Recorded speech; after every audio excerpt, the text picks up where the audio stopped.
As a mastering engineer, I spend a lot of my time and do most of my listening here in the studio. As a result, our home stereo system hasn't been upgraded in a decade or longer. Yeah, embarrassing. Since 2007, this Stanton T-90 is all I've had to listen to records on. Aside from being a direct drive turntable designed for DJ use and USB connectivity, it has cheap plastic construction, a wobbly platter, and can barely play a record without skipping. Both my wife and I decided it was time to get a stylish upgrade.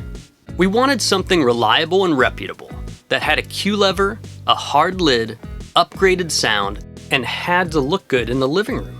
Due to COVID, research was pretty much limited to the internet, and short supply made for even leaner pickings. But on February 11th, 2021, our pick of the litter arrived at the doorstep. Still in my pajamas, I started ripping right into the box. Everything was very well packaged and came equipped with the basics: paperwork, mat, RCA cables, power supply, head shell with attached cartridge, counterweight, lid hinges, and an adapter for playing 45s. The platter was carefully packaged separately, and there was all sorts of soft foamy stuff to protect the beauty within. Setting it up was, frankly, easy as shit. The instructions couldn't have been made simpler or clearer, and the minimalistic design made for needing only a few minutes to get that first record playing out through the speakers. The looks are downright elegant, and the build feels solid. The walnut plinth, carbon fiber tone arm, matte black hardware, and even the rear connections suggest a much higher price point than it sells for. Functionally, the AT-LPW40WN meets or beats all my expectations. The needle effortlessly tracks the groove on every record we've tried. The Q lever operates very smoothly. The on-off speed selector switch has a nice weight to it, and needle chatter is barely audible, even with the lid open.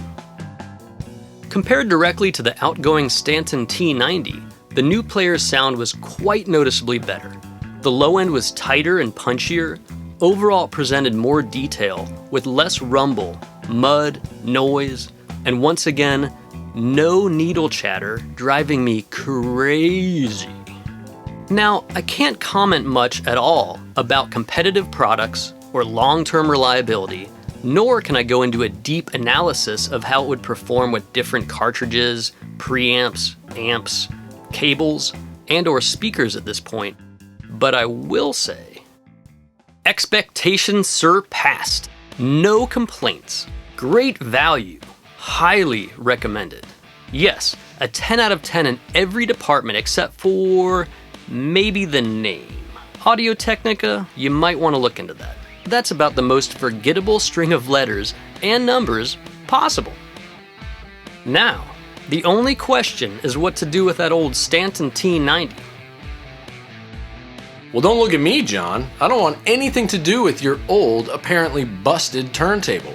Although I'm sure somebody out there will buy it. Speaking of you guys, if you enjoyed this video, go ahead and give it a like, and please remember to subscribe to the Fuzzywallz channel. Anything you'd like to add, feel free to leave a comment. And when that final mix is ready for mastering, Fuzzywallz is standing by.